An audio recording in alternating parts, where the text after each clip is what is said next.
శంకర్పల్లిలో నూతన కార్యాలయం ఏర్పాటు చేసుకున్నారు కదా, మీకు ఎలా అనిపిస్తుంది? నూతన ఓరేవడమ్మా ఇది బీజేపీ కార్యాలయం ఓపెనింగ్ అంటే ఒక సాంప్రదాయం ఉంటుంది.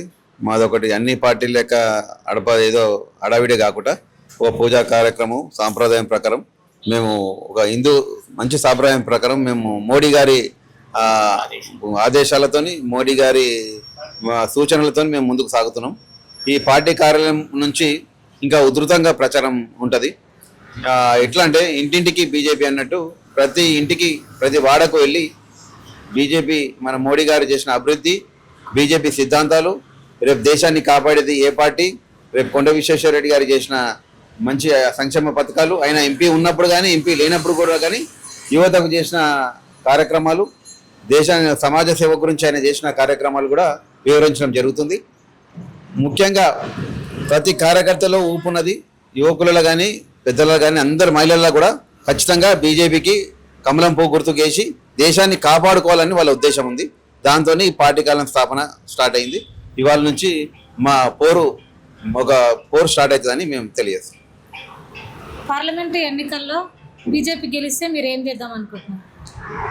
బీజేపీ ఖచ్చితంగా గెలుస్తుంది. 12 సీట్లు ఖచ్చితంగా వస్తున్నాయి తెలంగాణలో. మీరు ఉట్టి మాటలు కాదు మేము చెప్పేది. సర్వే రిపోర్ట్లు ఎట్లా ఉన్నాయి, మోడీ గారు చేసిన అభివృద్ధి ఎట్లా ఉంది, ఆయన సూచనల మేరకు దేశాన్ని ముందుకు తీసుకెళ్తున్నది కూడా వివిధ ప్రపంచ దేశాలు కూడా హర్షిస్తున్నాయి ఆయన పాలనని. కాబట్టి అక్కడ సెంట్రల్లో ఉంటుంది, ఇక్కడ 12 సీట్లు గ్యారంటీగా వస్తాయి. అది వచ్చిన తర్వాత మా విశ్వేశ్వరరెడ్డి గారు ఏమేమి పనులు చేస్తారో ఆయన ద్వారానే తెలుస్తుంది. మీరు చూడండి, అభివృద్ధి నోటితో చెప్పేది కాదు. ఆయన స్వయంగా రంగంలోకి దిగి ఎటువంటి లోటుపాట్లు లేకుండా మాకు ముఖ్యంగా ఇక్కడ శంకర్పల్లి మున్సిపల్లో ఈ బ్రిడ్జ్ వేరే పత్తపురం బ్రిడ్జ్ అధ్వానంగా ఉంది. ఇంతవరకు ఉన్న ఎమ్మెల్యే గారు కానీ ఇంకెవరు కానీ పట్టించుకున్న పాపన పోలేదు.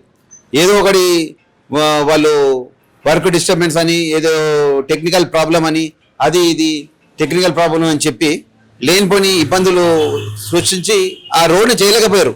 అసలు వాళ్ళు అనుకుంటే ఖచ్చితంగా అధికారం ఉండేప్పుడు ఖచ్చితంగా అనుకుంటే రోడ్ అయ్యేది. అది ఏదో కాంట్రాక్టర్ పైన చెప్పి ఆయన పైన వీళ్ళ పైన చెప్పి సాగదీసి కాలానంత సాగదీసి ఇప్పటికి ఒక 4-5 మంది చనిపోయిన కూడా ఆ రోడ్లో పడిపోయి దాన్ని ఇంకా పట్టించుకోలేరు. ఇప్పుడు బీజేపీ నుంచి ఆ రోడ్డు కూడా చేయకపోతే బీజేపీ నుంచి మేము ధర్నా చేస్తామాడా, ఖచ్చితంగా ధర్నా కూర్చుంటామాడా. అది ఖచ్చితంగా అయిపోయిన దాకా మేము సాధిస్తాం. మా ఎంపీ గారు ఇప్పుడు కొత్తగా మా విశ్వేశ్వరరెడ్డి గెలిచిన తర్వాత ఫస్ట్ ఈ మండల్లో ఈ 5 మున్సిపల్లో జరిగేది మాత్రం ఫస్ట్ అదే వర్క్ అని చెప్పి మేము తెలియజేస్తాం. ఎంత మెజారిటీతో వస్తుందని మీరు అనుకుంటున్నారు? మేము ముట్టి మాటలుగా అమ్మా ఇంచుమించు 2 లక్షల మెజార్టీ ఉంటుందమ్మా. ఖచ్చితంగా 2 పైనే ఉంటుంది. మేము ఏదో 3-4 అని ఎక్స్ట్రా చెప్తలేము. 2 లక్షల మెజార్టీ అయితే గ్యారంటీ.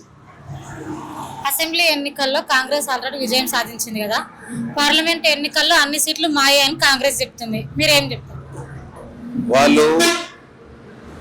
వాళ్ళు చెప్పేటివన్నీ 5 గ్యారెంటీలు 6 గ్యారెంటీలు అన్ని టైంపాస్ మాటలే ఉన్నాయి. ఇంతవరకు ఏది అమలు చేయలేరు. వాళ్ళు ఓటు సీట్లు రానికే నానా అబద్ధాలు మాట్లాడారు, నానా విషయాలు అన్నారు. తులం బంగారం అన్నారు, 2500 పెన్షన్ అన్నారు, లేడీస్కో అది ఇది అని ఎన్నో చెప్పి ఓట్లు వేయించుకున్నారు. ఇప్పుడు మాత్రం అది వేసే పరిస్థితి లేరు. అందరు విద్యావంతులు విజ్ఞానవంతులు లేరు. మామూలు 70 ఏళ్ళ ముసలామె కూడా గుర్తించింది వీళ్ళ దొంగ చాతలన్నీ, దొంగ వ్యవస్థలన్నీ, దొంగ హామీలన్నీ గుర్తించారు. ఇప్పుడు ఎవ్వరు కూడా డబ్బులు ఇచ్చినా కానీ ఖచ్చితంగా వేసే మార్గం లేదు. వాళ్ళకి డబ్బులు తీసుకొని కూడా వాళ్ళకి వేయరు. స్వచ్ఛందంగా ఈ రాష్ట్రాన్ని దేశాన్ని కాపాడే బీజేపీకి వేస్తారని చెప్పి గ్యారెంటీగా చెప్తున్నాం. వాళ్ళు గవర్నమెంట్ ఉందని కూడా ఎటువంటిది లేదు, వాళ్ళు చేసిన పనే లేదు ఇంతవరకు. వాళ్ళ రాజకీయాలే వాళ్ళు ఇంతవరకు నడిచిపోతున్నాయి. అక్కడ టికెట్లా ఇక్కడ టికెట్లా అని ఇవే నడిచిపోయినాయి. కాబట్టి వాళ్ళ హామీలు ఏ పని చేయలేవు, ఇక ముందు కూడా పని చేయలేవు. ఇప్పుడు బీజేపీ ఇచ్చిన మోడీ ఇచ్చిన హామీలే పనిచేస్తాయని చెప్పి తెలియజేస్తాం. ఇప్పుడు ఆల్రెడీ బస్ ప్రయాణం ఉచితంగా పెట్టిరు ఆడవారికి, దాని గురించి మీరేం చెప్తారు? సరే, ఆడవారికి పెట్టిరమ్మా. అసలు బస్సులు పెట్టిరు కానీ ఎక్కువ శాతం బస్సులు వేయలేదు. అందులో ఉన్న లేడీసే జుట్లు పట్టుకొని కొట్టుకుంటున్నారు.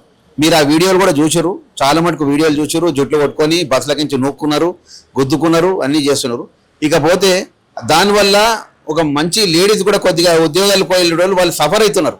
ఎందుకంటే వాళ్ళ ఉద్యోగాలు పోయి టైంకి దొరుకుతలేవు. మామూలుగా జనరల్గా ఎక్కేటోళ్ళు వాళ్ళు ఎక్కేసి అసలు ఇప్పుడు 10 బస్సులు పెట్టే జాగాలో 2-3 బస్సులు పెట్టారు. అందులో కూడా డిస్టర్బెన్స్ బాగా అయింది. ఉద్యోగాలు పోయేటోళ్ళు మాకు కనీసం కొద్దిగా మామూలు టికెట్ పెట్టినా సరిపోతుండే, ఇది అనవసరంగా తీసుకొచ్చారు ఈ స్కీమ్ అని చెప్పి చాలా ఆ మహిళలు కూడా సఫర్ అవుతున్నారు. వాళ్ళు కూడా తెలిసిన అక్కడ ఉన్న వాళ్ళ భర్తలు వాళ్ళ ఫ్యామిలీ కూడా బాగా సఫర్ అవుతారని చెప్పి తెలియజేస్తున్నా. ఇది ఎటువంటి పాస్ కాదు. దీనివల్ల పాపం పేదలు ఉన్న ఆటోలు ఇబ్బంది పాలవుతారు. ఆటోలు చాలా రోడ్డున పాలు పడే పరిస్థితి అయింది. వాళ్ళ కుటుంబాల ఉసురు ఈ రేవంత్ ముఖ్యమంత్రి గారికి కంపల్సరీ కాంగ్రెస్ వాళ్ళకి కలుగుతాయని తెలియజేస్తారు.